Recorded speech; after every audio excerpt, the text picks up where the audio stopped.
Don't mind my hair. Unboxing tayo. Online versus reality. So I have two bags here. I already opened it. And I have this one. This one I have nothing to say about this. I like it. And this one scrub. I like it. This one scrub. I like it. And then, I'm expected this to be like comforter. Nakalagay kasi doon comforter. So let's see. This one is Mila. What's Mila like? Oh my God. It isn't comforter. It's just a bed cover, like a bed sheet that you can use. But I was expecting comforter. This is not comforter. Yeah. Oh yeah, it is. But comforter, it's empty inside.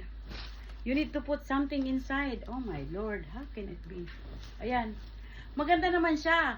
For $28 plus tax is nag-ano siya ng $32. Malaki ang size niya. Pero madidisappoint din to ang apo ko kasi ang gusto niya comforter eh. Pwede niya rin naman comforter ito. Yan. Kasi gusto niya ng ano, yung bed niya ay ano, Hello Kitty. Tapos okay naman yung bed cover niya. Okay naman yung bed cover niya. Okay naman. Tapos, ang kortina niya ay Hello Kitty din. The curtain, I have no problem with the curtain. I was expecting this to be like comforter, real comforter. Ano yun? It has as, no, it doesn't have. But it's okay. This is her curtain.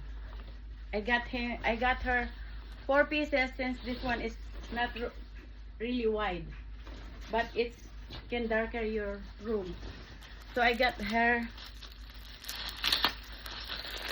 2 pack of that one para nga medyo lukot-lukot pag nilagay mo yung cortina. So ayan.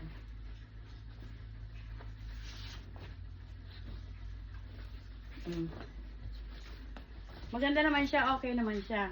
And then, this one, carpet, hindi talaga ako nag-ano. Buti na lang, hindi pala to carpet. Eh, pag nakita mo sa online, ang lapad-lapad. Ganito lang pala siya kaliit. Buti na lang, may in-order akong malaking carpet. Ilalagay mo na lang ito. Kasi gusto nga niya ng Hello Kitty. Ayan. Nakalagay doon ang lapad. Parang ang lapad. Pagka nakita mo, hindi pala siya malapad. Maria Mercedes. Kaya kinunan ko siya ng ito.